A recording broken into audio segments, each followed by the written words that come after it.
and welcome to the Atlanta History Center's virtual author talk series. I'm Virginia Prescott from GPB and your host for these talks. Well, tonight I am talking with Robert Putnam and Shaylyn Romney Garrett about their new book, The Upswing, How America Came Together a Century Ago and How We Can Do It Again.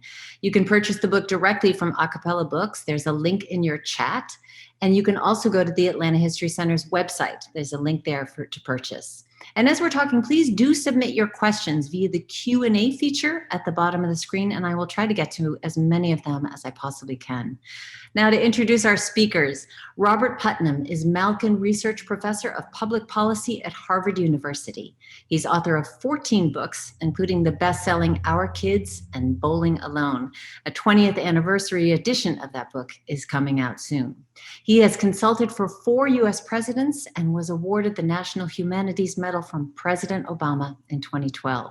The New York Times called him the Poet Laureate of Civil Society, and we are thrilled to have him with us tonight. Bob Putnam, thanks so much for being here. Thanks very much, Virginia. It's great to be here, and please call me Bob. I know if somebody calls me Robert, they don't know me, so I'm always eager to be called Bob. Okay, Bob it is. Shaylyn Romney Garrett is a writer and social entrepreneur and founding contributor to Weave, the Social Fabric Project. That's an Aspen Institute initiative. She's a former student of Professor Putnam, or Bob, as we say, and contributed to his previous book, Saving Grace. Shaylyn, thank you so much. I'm great. I'm excited to be here. Thank you.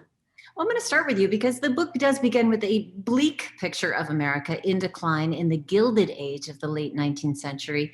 Extremely polarized, unequal, extremely fragmented, and extremely self-centered nation. And it reads uncannily like America of today. So what are some of the glaring parallels? Yeah, I think it's really a breathtaking similarity. And a lot has been written about comparing the economic disparities of the Gilded Age, the wealth disparities and class segregation of the Gilded Age with today, but the comparisons really go quite a bit deeper than that. It was a time that was characterized by corporate monopolies. The new technologies of the age had morphed into huge, powerful, monopolistic enterprises that were threatening not only to the economy, but also to the power structures of the nation. Workers were powerless to negotiate. Contaminated products were making it into the marketplace because of lack of regulation, pollution. All of these things were a problem then, as they are now. Politics was extremely polarized, perhaps more polarized than at any other time in our nation's history, with the exception of the Civil War, and possibly with the exception of today. We saw a relentless sort of zero-sum power struggle in the public square. Populism and socialism were looked at as popular alternatives to the mainstream political parties. Also, the social fabric was really very frayed. There was a lot of nativism, suspicion of immigrants, loneliness and isolation, pervading disillusionment and despair. And really, there was also a culture of extreme self-reliance, hyper-individualism, what at the time was rooted in what historians have called social Darwinism, the idea that the survival of the fittest not only applied to the biological world, but to society. And that was how society should run, that everyone should be out for themselves. And, commentators at the time were foretelling disaster, just as they are today. Yeah. I mean, as I really dug deep into this period of history, I was astonished at some of the similarities. And those are just sort of the headlines. Well, like, as you said, also like today, the doomsday predictions of where the country was headed were rife. And we see from social surveys, income and wealth statistics, indexes of political participation, measures of trust, even baby naming trends and other measures in your book that this gloomy prediction never materialized. So Bob, there's a lot to take in here, obviously, but layering all these different data, you found some patterns that you eventually called the I-we-I curve. What is right. Pardon me.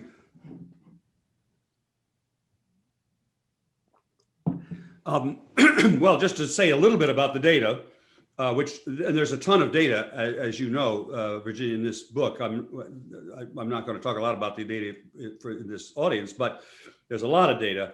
And what it shows is that beginning in about 1910, roughly speaking, all of these awful curves gradually began to change. They didn't change overnight, but the inequality, for example, which had been extreme, just as Shaylyn said, in the 1910s and 1920s, that began to be somewhat mitigated, and the trend was going in a positive direction toward more economic equality. Not overnight, but that's the direction it was going, and it stayed going in that direction really for the next 70 years. Up until about 1970, those trends, economic equality was getting better and better, and then suddenly in about, pardon me, as I say, in about late 60s, early 70s, that trend suddenly turns in the opposite direction. Mm-hmm. And that part of the story, all of your viewers and participants, all the other people in this session will know about that, because everybody in America knows that there's been growing inequality now. What people don't know is that that's only the last 50 years, and it represents the return really of a big curve in the last 50 years back toward the extreme inequality of the Gilded Age, the first Gilded Age. Now take a second, we thought initially a completely unrelated variable, which had to do with what I in Bowling Alone called social capital, that is the connections we have with other people. And as Shaylyn was saying, at the beginning, in the Gilded Age, the last part of the 19th century, people were not connecting with their family and friends and neighbors. I mean, basically that was a period in which people had moved from the farms and small towns of America into the cities, and the ways of connecting with other people that they had learned in that rural society, quilting bees and barn raisings didn't cut it on the Lower East Side of New York. So there was a big deficit in social capital, and just jargon for saying connections that we made with our family and friends and neighbors and so on, with community institutions. And then at the turn of the century, again, around, roughly speaking, 1900, 1910, that began to change, and people began to create new ways of connecting with one another. And again, that turning point, it didn't become everybody connected immediately, but the turning point came about 1910. And again, it keeps rising up to the 50s and 60s. It's still rising, and in the middle 60s, it suddenly turns. And the last 50 years of the United States, in terms of social capital, has seen a withering of our ties with one another, our trust, our connections, social connections. And that's the part of the story that Bowling Alone was about. It was about this decline in that one measure over the last 50 years. We're going to try to be quick about the data, but it is quite amazing. Again, another characteristic, as Shaylyn said, of the Gilded Age was this extreme partisan polarization. Basically, by every possible measure, there was just no bipartisan collaboration. But then, again, in about 1910, that begins to change, and we begin to have the beginnings of some bipartisan collaboration, and that steadily rises up through World War II, through the 50s, into the 60s, and then suddenly it's 1965, and that changes, and our viewers will know that part of it, because we know, I mean, right, today we've learned about how polarized America is today. So everybody knows about the polarization now. But what people don't know is that was actually, it wasn't always about, there were times in living memory, Americans were becoming less polarized, more cooperative. And finally, there's this cultural business that is this degree to which Americans were, pardon me, culturally very self-centered, very focused on me in the Gilded Age. And then that begins to turn too. And gradually, as we reach up into the 50s and 60s, we can have a greater sense that we're all in this together. And then, just like clockwork, in 1964, about all those trends, we become steadily less focused on what we have in common and more focused on I, and more, I would say, narcissistic.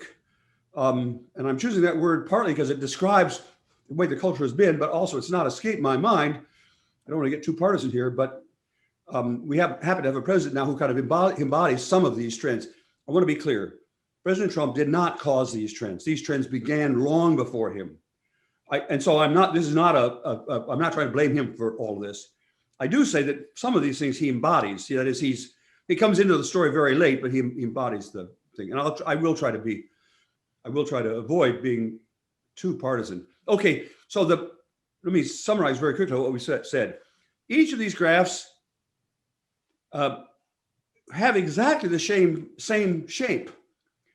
And you have to ask yourself, as a statistician or just as an ordinary person, how likely is it that that would all happen by chance, that all these things would perfectly put together? And so we needed a label for that general trend, and we came to call it the I curve, because America begins in a very I-centered world. Then gradually we have this long movement toward a greater sense of community, of we. That is, we're more concerned about other people. We're trying to keep, economic differences within limits. We're trying to connect with our neighbors. We're trying not to fight so much in politics. That's the we period. And then, just like clockwork, all those trends turn in the opposite direction in the 60s.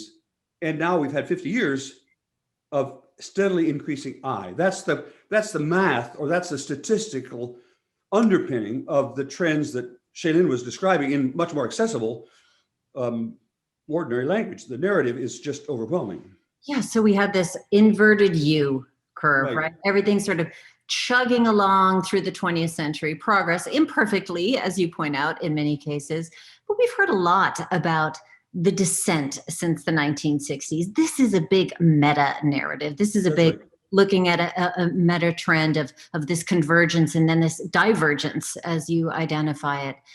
So to look at this, you mentioned this is all sorts of different factors, all different sectors of society. So let's just start with economics. You mentioned that the Gilded Age absolutely characterized by income disparity and wealth disparity. The top 1% of the population own 45% of the wealth. Then it's half that by the 1920s. Then it steadily improves. So what did progressive reforms and policies, what programs help close that kind of gap? Well, I will answer that. Well, maybe I'll let Shaylyn answer it. No, I'll say something first. I'm sorry, because there's something that I need to say here about the relationships among the role of economics in comparison to politics and society and culture. At the beginning, we thought that this was mainly a story about economics. That is, that economics was a leading indicator. That is, that economics would drive the rest of the story. And so we thought, okay, so economics is the first cause, and then all these others are in some sense consequences of that. It's hard to tell, but the data are pretty clear. The one thing we can say for sure, certain about which came first, is that economics this is not about economics. Economics is a lagging variable, not a leading variable. And what that means is it makes it less likely that some particular economic policy today is going to turn the whole thing around, because, as I say, it can't be the cause. I mean, it's a complicated story, but it's unlikely to be the cause, and therefore I wouldn't go otherwise I would have gone. In answer to your question, what do we do now? I wouldn't have gone first to economics. It's not what we do now, but what did they do? Is my question. It wasn't just, as you said, it wasn't just politics. It wasn't just a society. There are all sorts of different factors. Right. But there were some real concerted efforts at reform.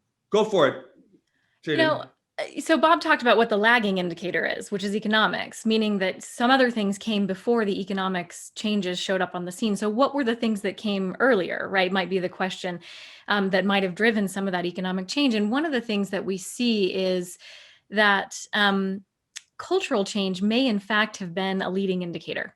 It's a little bit difficult to say that strictly from the data, but when you look at the historical record and the intellectual history of the period, it's very clear that there was very early on in this period, as early as the 1880s, 1890s, you saw a real shift in the cultural and moral consciousness of the nation. Again, I mentioned the social Darwinism, right? The idea that everybody's out for themselves, and not only that that's just a description, but that's a prescription for a good society, right? That was a big part of the Industrial Revolution. And then you had people coming around saying, you know what, I'm not so sure that this is the value system on which we want to build our society. So the social Darwinism of the period was countered by something called the social gospel, which came out of evangelical Protestantism, but ultimately spread to the culture more broadly. And what that was a questioning of what Washington Gladden, one of the most famous proponents of this, called our primary conceptions. what responsibility do we have to one another as members of the same society? Is this just about rights and what we can get for ourselves? Or is this about what we owe to one another? And so the period was really characterized by people having this sort of change of heart. And the historian Richard Hofstadter describes this as moral indignation directed inward. A lot of times we think, oh, it was these reformers crusading around blaming, the idle rich for causing all the problems. Well, in fact, many of these reformers were themselves elites. They were educated, they were wealthy, they were members of these upper classes, and they started to turn and say, in what ways am I complicit in creating this deeply unequal society? And they created sort of a sea change in the country's morality that ultimately, up at the peak of that curve, culminated in what Paul Krugman and others have described as the sort of outrage factor. Mm-hmm. The idea that it just was morally wrong for the owners of companies to be making, 100-fold what the factory workers were making. And that is a way in which culture and morality actually shaped economic outcomes, which is a different way, I think, of looking at things. We often think, well, what was the policy, right? Which policy should we employ today?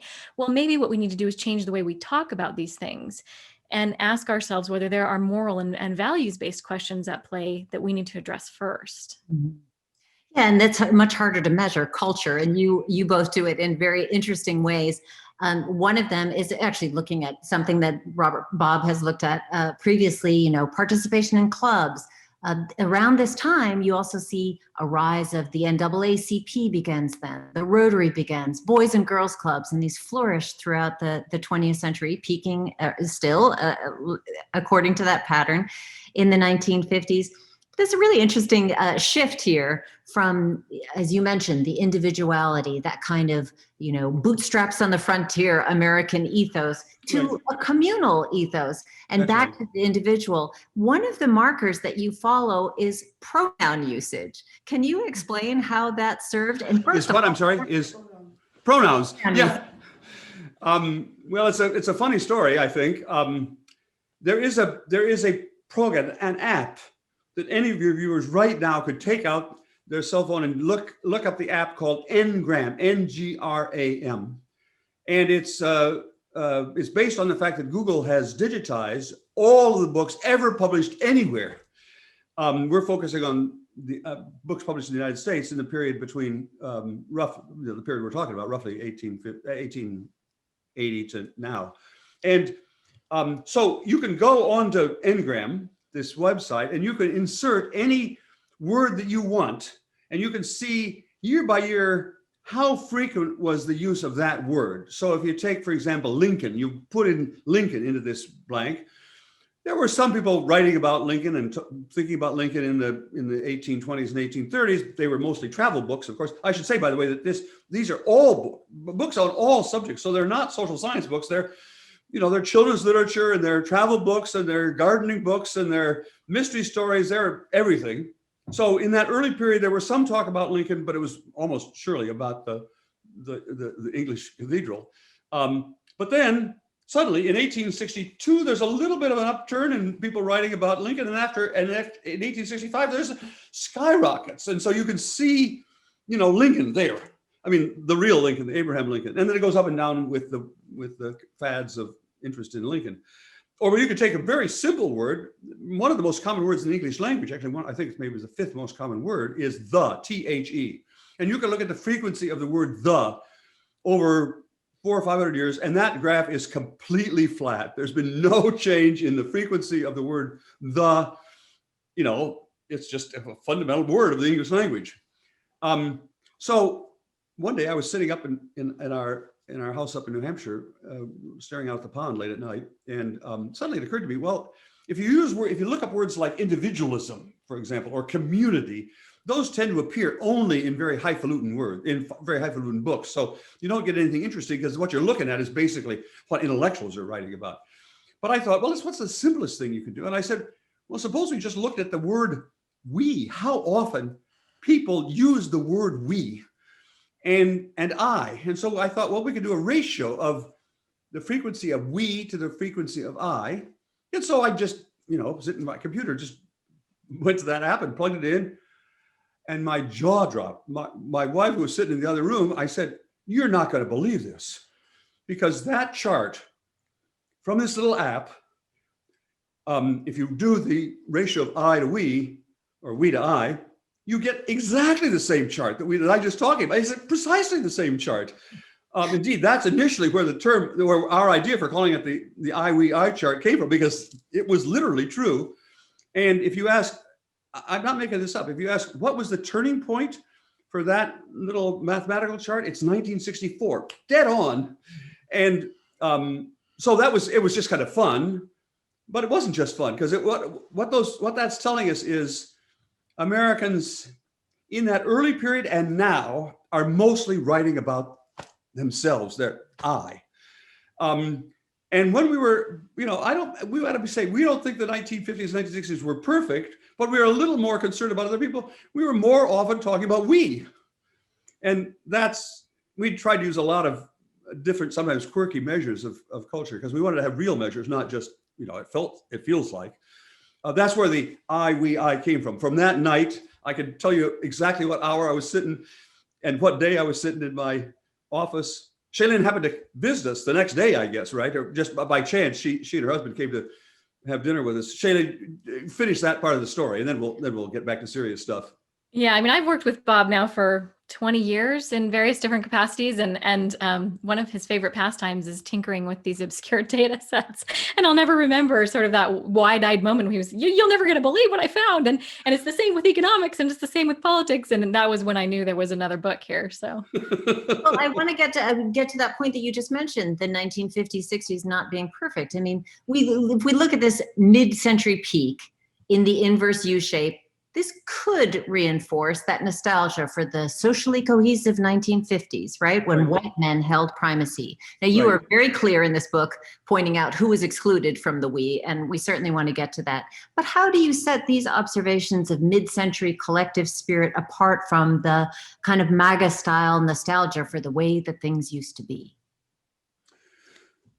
Well, that's a good question. Either one of us could answer that. It's a good question. We tried really hard, as you say, Virginia, to be quite clear-eyed about. I mean, Shaylyn, you guys are all much too young, but I actually lived through that period, so I'm perfectly aware of the faults and incompleteness of that period. The conformity, for example. I mean, just to be personal for a second, I was in high school I was taking a course in civics in high school in 1957. And I was a little rambunctious and was expressing views that, you could think of as being left-wing. I was not really left-wing, but you could. And I was expelled from school as a red. So you do not have to convince me that it was a very censorious and unpleasant. And if you had unpopular views, I don't mean I was a radical, I was not, but that's the point. Even just an ordinary person, a kid, a junior in high school could feel that conformity. So it is true that there were lots of things that were not perfect about that period. And we, as you indicate, Virginia, we spent a lot of time in the book we spend 2 or 3 chapters only on that issue about conformity and was it a white male we, and the our answer is actually somewhat complicated. I think it's fact-based. It's not complicated to Black folks. If I can be just simple-minded, the story we tell about this unusual story that Shaylyn can lay out is known perfectly well to Black folks. If you read Michelle Obama's recent autobiography, she tells exactly the story we want to tell, that lots of progress was being made between 1920 and 19. But Shaylyn, why don't you pick up the story there, Shaylyn, because you've done a lot of that work. Sure. I mean, one more general point before I launch into that is just, I think one thing that we really wanted to communicate with this book is that looking at the supposed culmination of a trend turns out not to be very instructive, right? So this is not a book that looks back to that supposed peak and says, boy, we really need to get back to that. What we're saying actually is much more instructive is the moment when the negative trends turned the corner and started moving upward. What do we learn from that moment? Right. Now, again, starting at that moment, in discussing what was going on with race in America. I mean, that was a particularly bleak time in American history for African Americans, particularly because they had made rapid gains after Reconstruction that were then essentially erased through the process of white redemption, this sort of violent reclaiming of white hegemony by in the South particularly, but that also continued into the North and continued throughout the century in the form of Jim Crow. So the question is, were these we decades that we're describing fundamentally white male we decades? And the answer to that is in many ways, yes. However, the story, as Bob indicated, is a little bit more complicated than I think we often think. A lot of Americans, particularly white Americans, when we look at the history of race relations in the United States in the 20th century, we often think, oh, okay, well, during Jim Crow, because of Jim Crow, all was sort of oppression and stagnation in terms of progress toward equality until sort of the lightning bolt upturn of the 1960s civil rights revolution, when everything got better. And we sort of tend to believe that everything has gotten better ever since then. As we really stepped back and looked at the century-long data, however, what we saw was, in fact, again, in many ways that story is true, especially when it comes to the entry of Black Americans into professional schools and jobs, residential segregation, lack of political representation. Many of those changes were long delayed. But when you look at the movement of Black and white Americans toward parity, toward equality of outcomes on material well-being, the story is quite a bit different. Now, when we're talking about material well-being, to be clear, we're talking about things like life expectancy, infant mortality, high school completion, degree completion from college. We're talking about voter participation, voter registration. We're talking about income disparities and wealth disparities. So things that really affect the equality that people are experiencing on a day-to-day basis. And when you look at those measures, what they show is a too slow, certainly too slow, but nonetheless unmistakable decades-long trend toward racial equality during the first 2/3 of the century. Now, we didn't reach equality. We didn't reach anything close to equality. And the gains that African Americans were making were happening in separate spheres from white Americans. But I don't think that that's a story that most white Americans quite realize. Black Americans do, of course, because when you ask the question, well, how was this happening in a Jim Crow America? The answer is largely the Great Migration, that millions upon millions of Blacks were leaving the South for the slightly more hospitable North, and were able to sort of better claim their place within the American we as a result. But then there's another surprise here, which is that, these trends sort of moved upward from the 1920s into the 1970s, and then we have the Civil Rights Revolution. And at that moment, you would sort of think, well, now that the legal restrictions and legal segregation was struck down, we should see, even more progress toward equality of outcomes afterwards. Well, actually, what we do see is stagnation, and in many cases, reversal of progress. We in the book term this the foot off the gas period, where essentially you see this upward curve that then just sort of flatlines. And so one of the things that we really want to emphasize is that it's against that backdrop of stillborn hopes, of intergenerational stagnation, that we are seeing the Black Lives Matter protests. The Black Lives Matter protests are about police violence and police brutality, but they are also about the fact that Black Americans have been experiencing completely flat mobility for a couple of generations at this point, after the civil rights movement, which is an incredibly frustrating experience to have this ongoing situation where America has yet to make good on its promise of we. And I think the last point that I'll make here is just that when you map that sort of trend toward racial equality and then into stagnation onto the I curve, what do we see? Well, that moment when America took its foot off the gas coincides quite neatly with the moment we turned from we to I. Mm-hmm. So yes, the we decades were highly racialized, but it turns out you have to wonder if they were slightly more hospitable actually to progress toward true equality than these more self-focused I decades when, we're all out for ourselves and fighting for our share of the pie. Yeah, that was fascinating to me. It's counter to the narrative that we always get that there was this big explosion of rights for Black Americans in the between, after the Brown versus Board of Yeah, Education decision, basically, in those following 10 years. But I want to pick up with something you're talking about, because after this, after all this equal rights move, there was a huge backlash among white Americans. yeah, That's when you see George Wallace's sure. candidacy growing in 1968.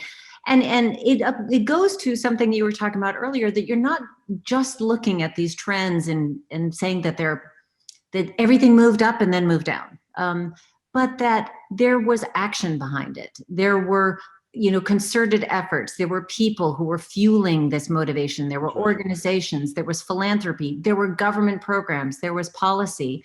And now, looking at the Black Lives Matter movement, one of the things you suggest is like, you know respect private property, respect the system. And I wondered if you had any thoughts on what happened during this summer, the protest movement for racial reckoning. There are some that argue that, yes, absolutely, destruction of the system is necessary. What do you see in the activity that actually worked in the progressive era vis-a-vis the activity that's going on now? Well, that's a big question, and I'm sure we both want to jump in. I'm going to jump in first, Shaylyn, because I actually lived that. That's when I came of age, was that period. So I experienced I was actually in college, or just out of college, in graduate school in that period. So, like a lot of people my age, when the Black Lives Matter, and when we talk about Black Lives Matter, we don't just mean the thing in Ferguson, but we mean Right. this summer. Right. When that happened, my first thought was, oh my God, we're going to go back down into the pits of the reaction, the backlash. Black backlash is a big part of the total explanation for why the curve turns.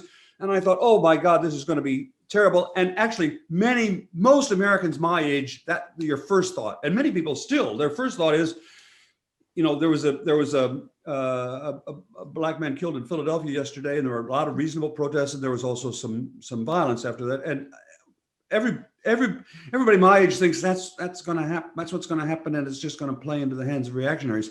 But actually, that's not what happened in the Black Lives Matter this summer.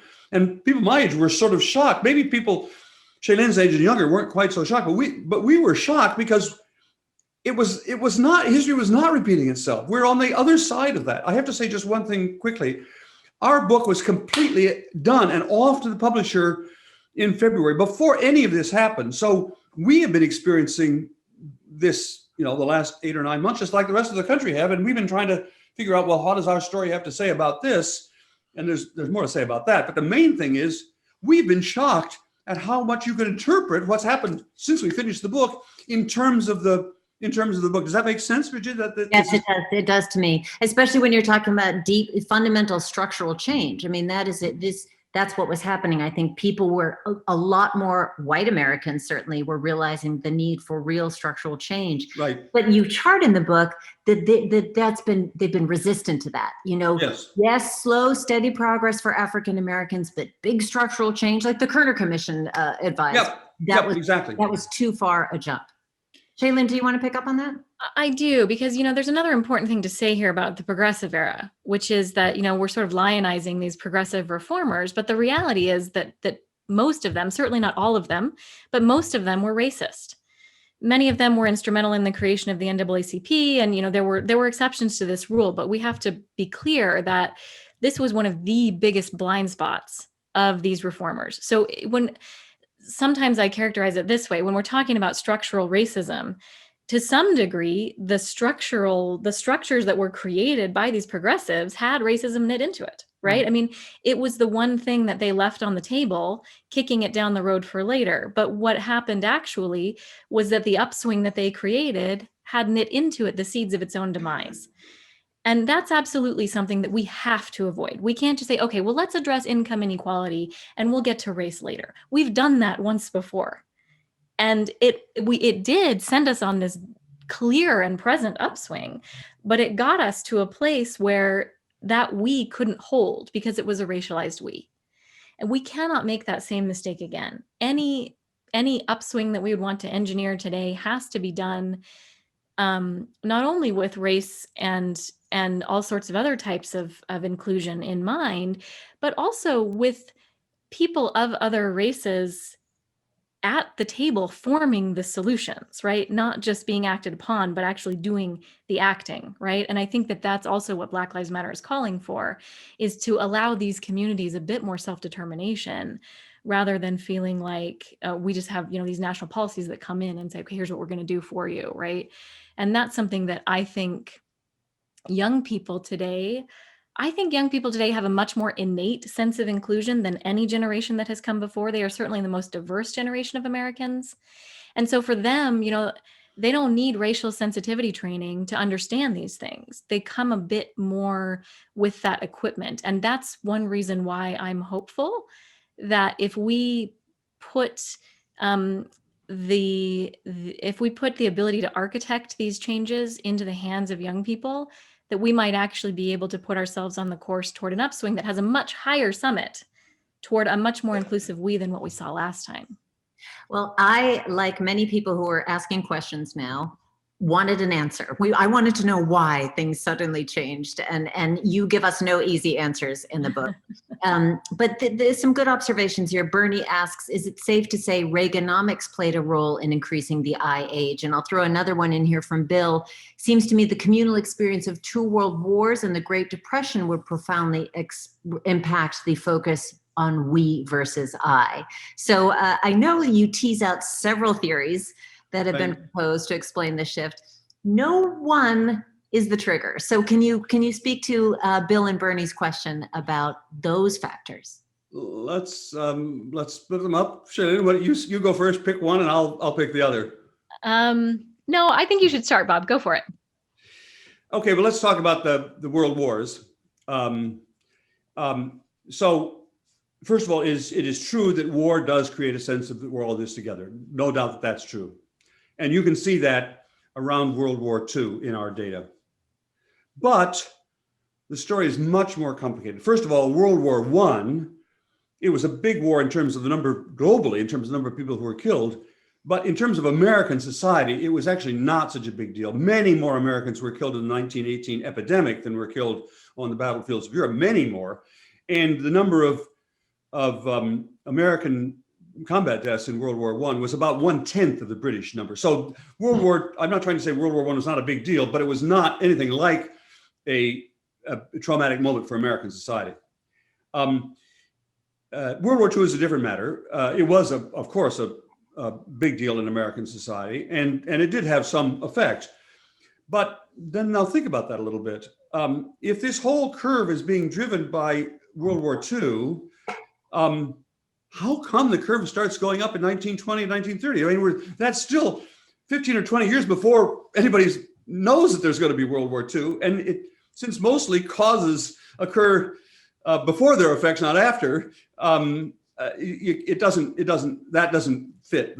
And similarly, afterwards, this sense of that we're all in this together persists after World War II. It persists another 20 or 30 years. And so it's hard to see how if you believe this is only about World War II, then the gap wouldn't look like this, it would look like that. Just at one moment we're, and then after that we're, no longer at war, and so we stop worrying about one another. But this was a much deeper trend. The I trend is mostly not about wartime solidarity, though I admit, and the data show, there's a little bit of an extra bump associated with the war itself. Shaylyn, sorry. No, go ahead. Shaylyn, how about Reaganomics? Sorry, can I just say one word about this? So if you ask the question, could you have solidarity without war? The answer is yes, and we did. The progressive era was a lot of solidarity, and there hadn't been any war. I mean, the previous war had been 40 years earlier, the Civil War, and that was not about solidarity. So if you want to have solidarity, you ask, well, could we get solidarity without war? The answer is yes, and we did in this case. Mm-hmm. Shaylyn, how about to you? So you do spend a lot of time talking about political forces, like point out, for example, that the New Deal passed with 47% Republican support. So the descent into bare-knuckled politics as blood sport came later, around the end of 60s and 70s. But how about this question of Reaganomics playing a role increasing in the I age? Well, to answer that, I'd first like to just go back to the point about economics being a lagging indicator. Okay, so economics tends to be sort of more the caboose than the engine, as Bob likes to say, of this curve. And Reaganomics definitely played its part, but I think it's also important to point out, first of all, that sort of we to I turn happened well before Reaganomics came onto the scene. And it's also not fair to say that the hyper individualistic mindset was only occurring on the right. It was occurring on both the right and the left in different forms.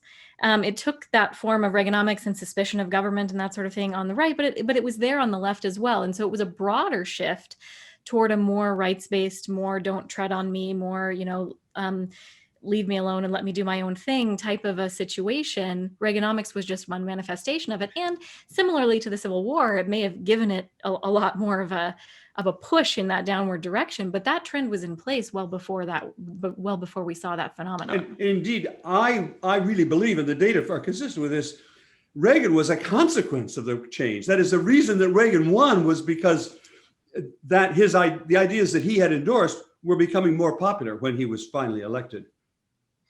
Just want to ask a question here from Sal.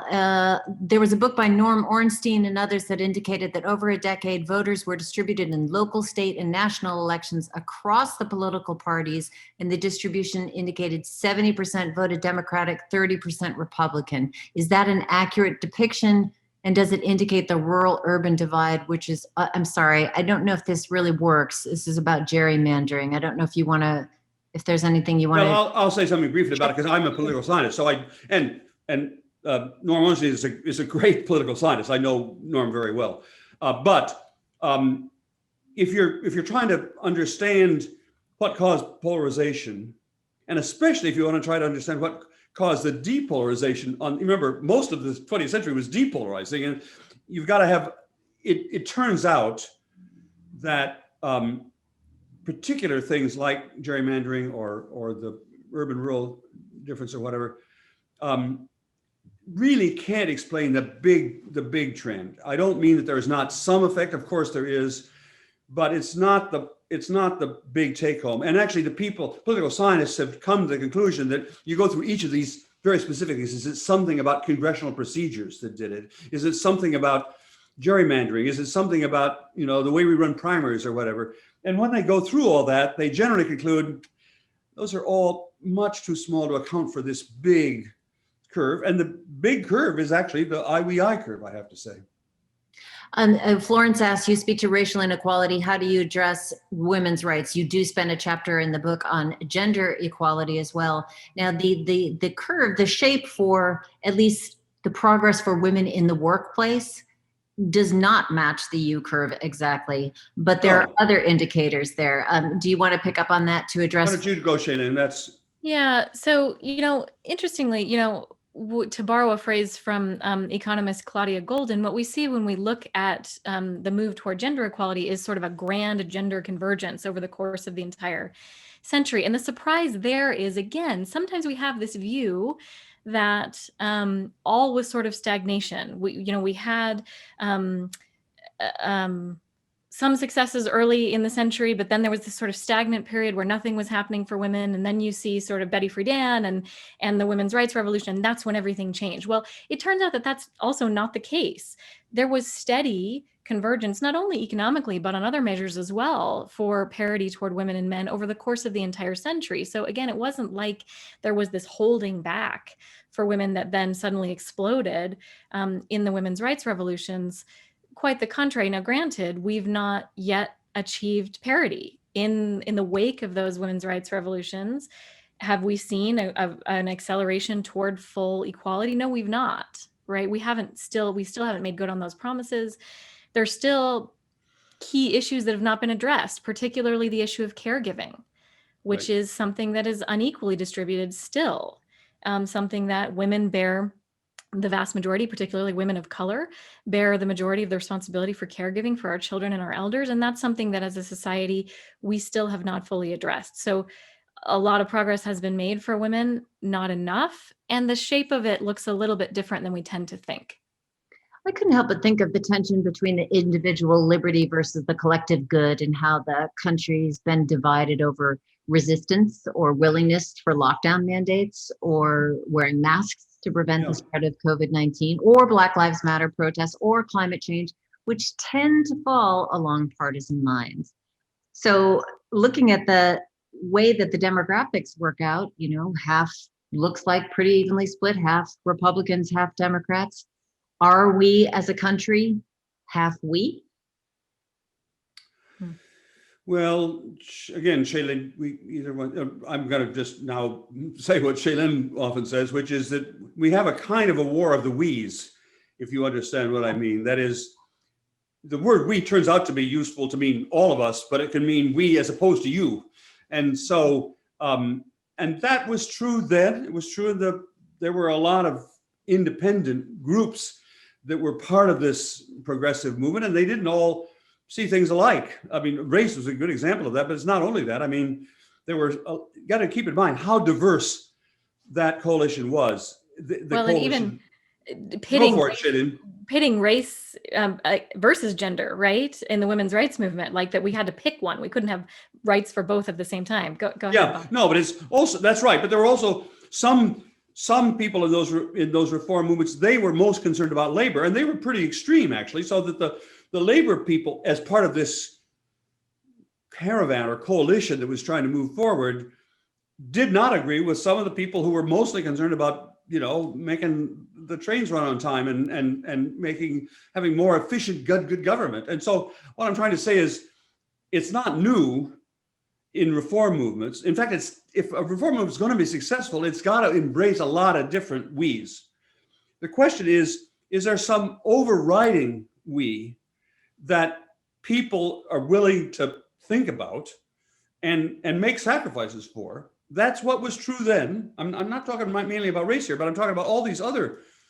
And so the contemporary equivalent of AOC, for example, let's talk very specifically, the contemporary equivalent of AOC, in the previous progressive era, there were definitely people pretty extreme. I'm not trying to characterize her exactly, but there were certainly people that were more extreme than AOC is now. But they played, and if you were a moderate reformist, then you would have thought, well, why are we letting her in here or them in here? But actually, that group, I'm trying to draw a lesson from that period to this period. If AOC didn't exist, moderate reformers would have to invent her, because what she did was to widen the window of there's a word for that, Overton window, the things that you could conceivably be talking about. And so I fully expect that if as the leader of the Senate told us today, it's more likely than not that the Democrats are going to take power across the board, the trifecta. That is, they're going to take the Senate and the House and the presidency.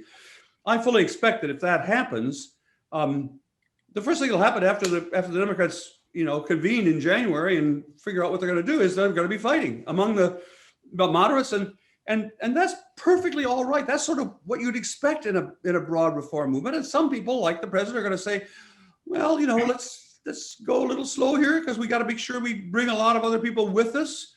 And I think that's the right thing for the president to be doing now, the next president to be doing. I hope that the next president, whoever it is, will be, focusing on inclusion, but we also have to make progress. And so this is actually what I think is going to happen. I think that AOC will push hard. I'm using her as a symbol for this more, even not extreme is not the right word, but a more demanding part of the coalition. She'll push, she should. The president will say, okay, but let's remember, we've got to bring a lot of people with us, and that will happen. And he'll be a terrific transition figure. I mean, actually, in some respects, this whole thing could almost have been designed by Shaylyn and me to be the start of a new progressive era, because he's old, so he'll be a transition figure. And then, after he's kind of brought us along a little bit together, then we'll move on to a much more vigorous stage. Well, we do have to close, but I just noticed that I've been watching the Q&A for chat for questions, and I see a bunch in chat that we haven't gotten to. So I'm very sorry about those who have asked the questions in the chat instead of Q&A. But, so we do, ending there, we do have this potential new era. And a lot of people want to know, how can we bring the cue, how can we go back to the curve? How can we go back to that ascent, that movement? And you give a lot of examples of progressives who were young, idealistic, maybe way outside of their station by devoting themselves, picking up the mantle of the collective. So any suggestions for us as we are moving through, those of us who want to be more we? So actually, you start, Shaylyn, and I'll end up, and we know what we're going to talk about. Thanks for that last question, because I do think there's a couple threads here that we haven't quite picked up on that are really critical. One is, for the progressives, association, that was their word for it. Relationship was an end and a means. They set out to invent new ways of bringing people together, and not just people who were alike, but people who were different. And those relationships ended up being the fuel, the social capital, as Bob is an expert on, that fueled this upswing for decades. And so it's really easy to look to Washington and say, oh, all I need is a change of power in the White House or whatever, and that's going to be great. Well, I live in a red state. Your viewers are in a red state. They're not so sure it's going to be a good thing to have a Democrat in the White House. But what I do know is we have to stop demonizing the other side and saying the other side wants to destroy America and we want to preserve it. There's too much of that going on. But a lot of that is just driven by the fact that we're not in relationship with each other anymore. We're not in relationship with people who are unlike us politically, who are unlike us on a lot of different other metrics. So I would say, if there's a starting point here, the starting point is right in your own backyard, getting to know your neighbors, rebuilding those relationships, and particularly doing so across lines of difference. That was an incredibly important part of the progressive era, and it's something that we have to devote our energies toward today. There's a lot of, actually, in the book. The book is mainly intended to be, these are the lessons we can learn from that period. And so we've had a fascinating conversation, but from some points of view, Shannon and I wrote the book to draw lessons from that period. And she's mentioned some of them. It was mostly bottom up. It was not top down. Mm-hmm. Decentralization was the key. The growing parts, the dynamic parts of that period were not coming from Washington or from Harvard, for goodness sakes. They were coming from, East Elbow or Toledo or Galveston or places all across the country that were small, and the ideas filtered up. And that, I think that's directly relevant today. I do not look to Washington to have the new ideas. I look to the states and localities where the polarization is a little less extreme already. And political, I think we probably already said, political leaders were a lagging variable, not a leading variable. And I don't look for the political leaders. It's great. I mean, I think leadership is important, but it was not where the real driving force came from, and it won't be here. I think both of us sort of want to step back and see what are some bigger issues. I'll mention one, Shaylyn, and then you can follow up with one of the others. I think if there's a guiding theme that we mean to be emphasizing here, it's the idea of agency. Mm-hmm. That is to say, the thing that all of these earlier progressives understood was that we're not the victims of some external force that's driving us inevitably in a right direction or a wrong direction. We're not, and if we just kind of drift along thinking, well, we're just at the mercy of the, whatever, the Industrial Revolution or God knows what, that was not their spirit. One of the most famous books of that period was about mastery and drift. And the idea was, don't just drift, but master, reach out to do, and it's not just that that's a philosophy, it worked. And that's true of our own age too. And if there's anything that I think, lesson I would want to convey to young people today, it is that don't be cynical. You have it within your power. Really, look at the history. You have it within your power to make a change in American history. And I think if we could get across that idea, that is that, and the same thing is true, by the way, for the internet. The internet is not some external force. It's forcing us to be either communitarian or individualistic. We have it in our power to decide how we're going to use the internet. So that's the underlying meta lecture, a lesson that I think we want to draw. This history, detailed history of the last 125 years shows that we can, if we want to move in a direction, we can. Of course, it takes a lot of effort. That's what the Civil Rights Revolution taught many Americans. It's not easy. but we can do it. But Shaylyn, there are other lessons too. Why don't you? Well, I guess I would just close by saying, where do you start? You start right in your own neighborhood. You start right on your own doorstep to start solving the problems that are affecting your neighborhood, banding together with your neighbors to come up with solutions that bring everybody in.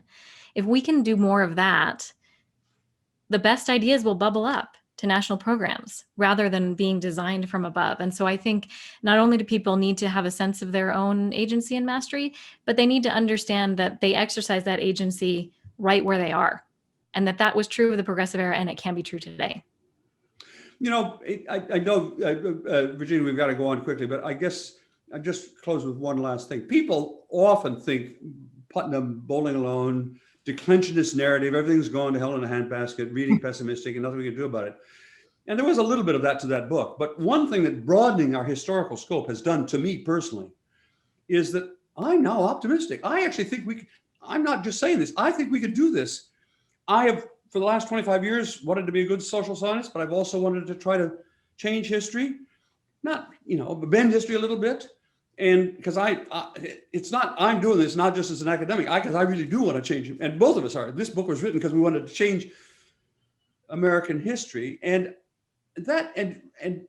what's happened is we have immersed ourselves in this data is we think that's really possible. I'm actually now much more optimistic, way more optimistic than I was 20 years ago when I wrote Bowling Alone. I still believe in data, but I now see how we can do this. Actually, we can. And with a lot of luck, we will. Well, thank you so much. It's a beautiful way to end.